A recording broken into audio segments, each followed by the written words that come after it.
அன்பான நெஞ்சங்களே, இந்த பாருங்க, இது என்னுடைய கை.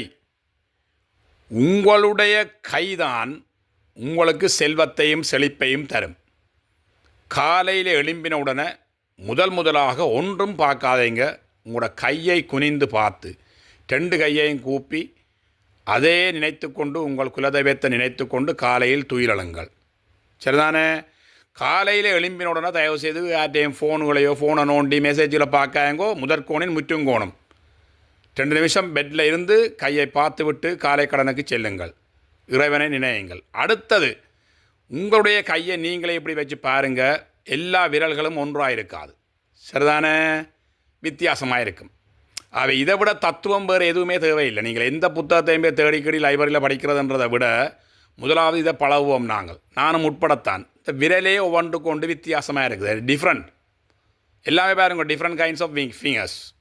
ஸோ இந்த நாட்டிலையும் இருக்கின்ற மக்கள், உங்களோட பழகிறவர்கள், அலுவலக ஊழியர்கள், உங்களுடைய பணிக்களத்தில், குடும்பத்தில், ஏன் உங்களோட மனைவி, பிள்ளைகள் எல்லாருமே வித்தியாசம். ஒவ்வொருத்தருக்கும் வித்தியாசமான கர்ம வினைகள், வித்தியாசமான குண அதிசயங்கள், பண்பாடுகள் எல்லாம் வித்தியாசமாக தான் இருக்கும்.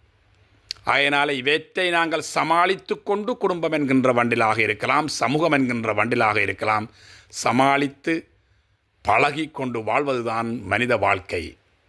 மீண்டும் ஒரு பதிவில் சந்திக்கும் உங்கள் குமரேசன்.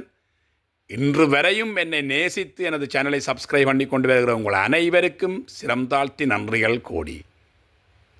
God bless you.